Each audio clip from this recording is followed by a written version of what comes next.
চলুন আজকে আমরা একটি নতুন জায়গায় যাব, যেখানে রয়েছে স্থাপত্যের নিদর্শন, আছে ইউনেস্কোর বিল্ডিং এবং রয়েছে আরও অনেক কিছু যেটা আপনাদের সামনে অবশ্যই ধরা পড়েছে। হ্যাঁ, ঠিক ধরেছেন। আজকে আমরা সেই চলেছি মুম্বাই দর্শন, যেখানে সমুদ্র, স্থাপত্য, হোটেল এবং রয়েছে গেটওয়ে অফ ইন্ডিয়া। এই সব কিছু মিলিয়ে আজকে আমাদের যাত্রাপথে আমরা যাব মুম্বাই দর্শনে। আমরা আজকে একটি নতুন জায়গা থেকে শুরু করব, যেটি এই নবী মুম্বাইয়ের ঘানসলি। এই ঘানসলি সম্পর্কে আপনাদের আরেকটি পরবর্তী ব্লগে জানিয়ে দেবো। জায়গাটি কোথায়, কিভাবে যাবেন, কি কি আছে। ছোটোখাটো জায়গা হলেও আমরা এই জায়গাটা থেকে আমরা শুরু করছি আজকের আমাদের সফর। এই ঘানসলি স্টেশন থেকে আমরা এগিয়ে চললাম আজকে ট্রেন পথে। আমরা নতুন জায়গায় ফিরব, সিএসএমটি, ছত্রপতি শিবাজি মহারাজ টার্মিনাল, যেটা মুম্বাইয়ের একটি বিখ্যাত স্টেশন।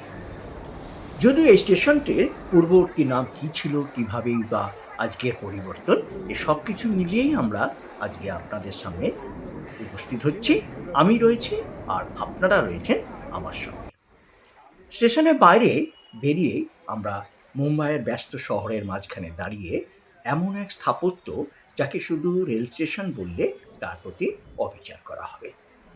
এই ছত্রপতি শিবাজি মহারাজ টার্মিনাস অর্থাৎ সিএসএমটি মুম্বাইয়ের ইতিহাস, শিল্প আর স্থাপত্যের এক অসাধারণ প্রতীক। এই ভবনের নির্মাণ শুরু হয় 1878 সালে এবং প্রায় 10 বছর ধরে কাজ চলার পর এই 1887 সালে একটি সম্পূর্ণ হয়। স্থপতি ছিলেন ব্রিটিশ স্থপতি F.W. স্টিভেন্স। দূর থেকেই চোখে পড়ে এর বিশাল কেন্দ্রীয় গম্বুজ, সুউচ্চ টাওয়ার, খিলান আর অসংখ্য সূক্ষ্ম পাথরের কারুকার্য।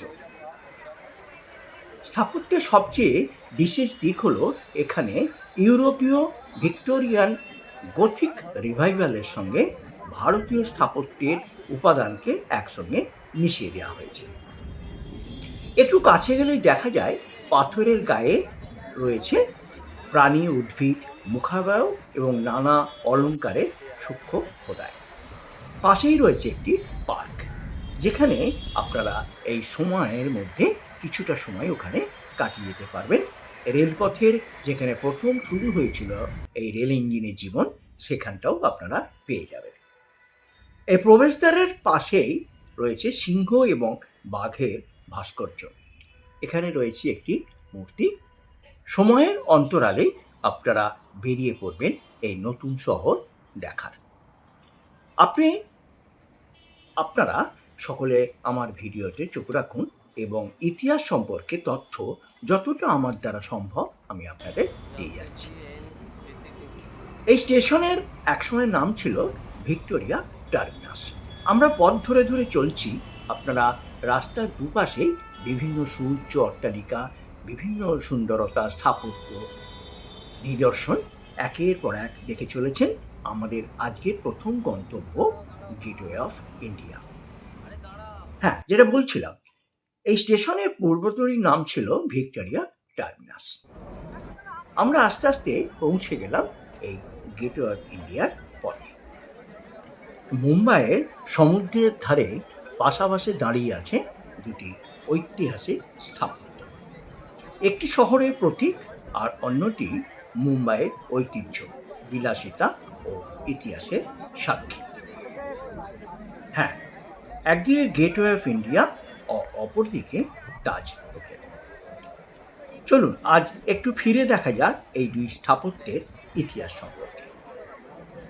সামনে এই বিশাল খিলানটি দেখতে পাচ্ছেন, সেটি গেটওয়ে অফ ইন্ডিয়া। 1911 সালে কিং জর্জ ভি ও কুইন মেরি ভারত সফরকে স্মরণীয় রাখতে এই স্মৃতিস্তম্ভ নির্মাণের পরিকল্পনা করা হয়।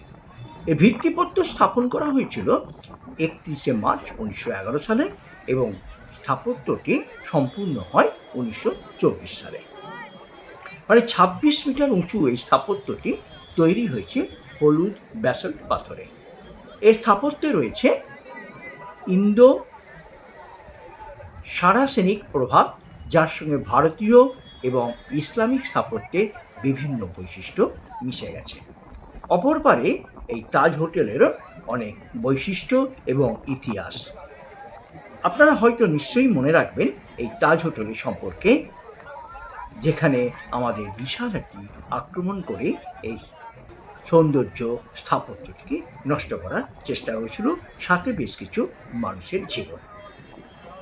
এই বিশাল কেন্দ্রীয় গম্বুজটি 4টে ক্যারেট পাথরের সূক্ষ্ম ল্যাটিস ওয়ার্ক সব মিলিয়ে গেট অফ ইন্ডিয়া শুধু একটি স্মৃতিস্তম্ভ নয়, এটি মুম্বাইয়ের আর্কিটেকচারাল আইডেন্টিটির অন্যতম প্রতীক।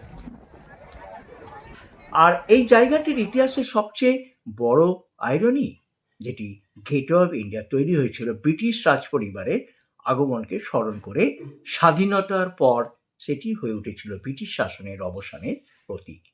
এই গেট অফ ইন্ডিয়ার পাশেই রয়েছে আমাদের গণেশের বাহনের বেশ কিছু চিত্র। এই সমুদ্রের বিশাল জলরাশি প্রায়শই এই তীরে আছড়ে পড়ছে, যেটার মনোরম দৃশ্য মানুষকে অভিভূত করে চলেছে। এই সমুদ্রের পাশেই তাজ হোটেলেরও একটি অপরূপ দৃশ্য আমরা দেখতে পেলাম। 1948 সালে শেষ ব্রিটিশ সৈন্যরা ভারত ছাড়ার সময় এই গেটওয়ের পাশ দিয়েই বিদায় নেয়। আজ অবশ্যই জায়গা সম্পূর্ণ এক মুম্বাইয়ের ছবি তুলে ধরে।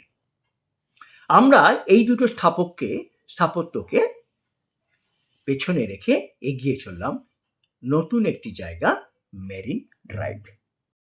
মুম্বাইকে যদি একটি শহর না বলে একটি অনুভূতি বলা হয়, তাহলে সেই অনুভূতির সবচেয়ে সুন্দর ঠিকানাগুলোর একটি হলো এই মেরিন ড্রাইভ। মাঝখানে প্রায় 3.6 কিলোমিটার দীর্ঘ সি শেপড বোলভ্যান্ট জাহাজ মুম্বাইয়ের অন্যতম পরিচিত প্রতীক। এই মেরিন ড্রাইভে আসার কোনো নির্দিষ্ট সময় নেই, যখন ইচ্ছে আপনারা আসতে পারেন। এই পেছনেই রয়েছে মুম্বাই শহর, যেটা সমুদ্রের দিকে সম্প্রসারিত। এর মাধ্যমে সমুদ্র থেকে জমি পুনরুদ্ধার করে এই এলাকার বিকাশ ঘটানো হয়। মেরিন ড্রাইভের সৌন্দর্য শুধু সমুদ্রেই নয়, রাস্তার একপাশে সারি সারি দিয়ে দাঁড়িয়ে থাকা আর্ট ডেকো বিল্ডিংসের জায়গাটিকে আলাদা চিহ্নিত করে রেখেছে। 1920 ও 1930 দশকে গড়ে ওঠা এই ভবনগুলোর কার্ভড ব্যালকনিজ, জিওমেট্রিক ডিজাইন আর স্ট্রিমলাইন ফেসেড আজও সেই সময়ের আধুনিকতার গল্প বলে চলেছে। সমুদ্রের বিশাল বড় বড় ঢেউ ক্রমশ নদী তীরে আছড়ে পড়ছে, আর এই মনোরম সৌন্দর্য আপনার অবশ্যই দৃশ্যপটে ধরা দিচ্ছে। এই সমস্ত কিছু মিলিয়ে আজকের আমাদের দর্শন কেমন লাগলো অবশ্যই আমাকে জানাবেন। এটি দেখতে দেখতে অবশ্যই একটি লাইক, শেয়ার এবং সাবস্ক্রাইব করবেন। যারা নতুন তারাও আমার চ্যানেলে আসবেন। ভালো থাকবেন, সুস্থ থাকবেন, আমাকে সঙ্গে রাখবেন। নমস্কার।